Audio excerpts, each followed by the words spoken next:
Welcome to Radhika's kitchen. இன்றைக்கி pepper chicken gravy எப்படி செய்கிறதுன்னு பார்க்கலாம் வாங்க. அதுக்கு தேவையான பொருட்கள்: இஞ்சி பூண்டு விழுது 1 ஸ்பூன், பெரிய சைஸ் தக்காளி 1, பெரிய சைஸ் வெங்காயம் 1, மல்லித்தலை 1 கைப்பிடி அளவு, மிளகுத்தூள், அரை மூடி தேங்காய் அரைச்சி எடுத்து வச்சுருக்கிறது, மஞ்சத்தூள், உப்பு, 50 மில்லி எண்ணெய், மஞ்சத்தூள், மிளகுத்தூள், உப்பு சேர்த்து 1/4 kg சிக்கனை கலக்கி எடுத்து வச்சுருக்கேன்.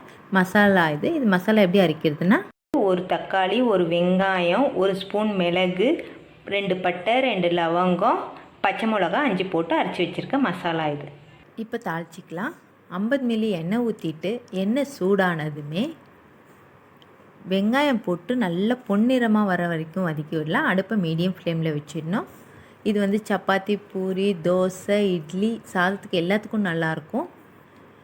நல்லா பொன்னிறமாக ஆயிடுச்சு. இப்போ தக்காளி சேர்த்திட்டு நல்லா பச்சை ஸ்மெல் போகிற வரைக்கும் நல்லா வதக்கி விட்டுக்கலாம். இதை மீடியம் ஃப்ளேமில் வச்சுட்டு தான் செய்யணும். இப்போ இஞ்சி பூண்டு விழுது சேர்த்திக்கலாம்.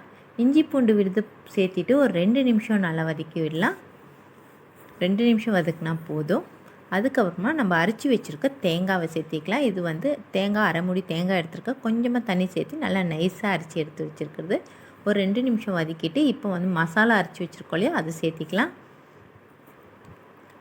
மசாலா சேர்த்திட்டு மிளகுத்தூள் 2 ஸ்பூன், மஞ்சத்தூள் 1/4 ஸ்பூன், உப்பு தேவையான அளவு போட்டுக்கலாம்.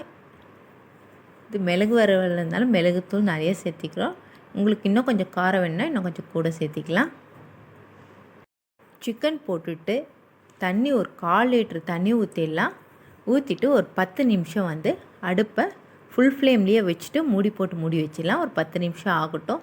சிக்கன் வெந்துருச்சான்னு பார்த்துட்டு அதுக்கப்புறமா அடுப்பை ஆஃப் பண்ணிக்கோங்க. இது எலசாக இருந்துச்சுன்னா 10 நிமிஷத்துலேயே வெந்துடும். ஒரு வேளை முத்தலாக இருந்துச்சுன்னா இன்னும் ஒரு 5 நிமிஷம் விட்டு ஆஃப் பண்ணிவிடுங்க. மல்லித்தலை போட்டுட்டு இறக்கிடலாம். அவ்வளோதாங்க, சூப்பரான பெப்பர் சிக்கன் கிரேவி ரெடி ஆயிடுச்சு. நீங்களும் வீட்டில் ட்ரை பண்ணி பாருங்கள். கண்டிப்பாக உங்களுக்கும் பிடிக்கும். லைக் பண்ணுங்கள், ஷேர் பண்ணுங்கள், சப்ஸ்கிரைப் பண்ணுங்கள். மறக்காமல் பெல் பட்டனை கிளிக் பண்ணுங்கள். நன்றி, வணக்கம்.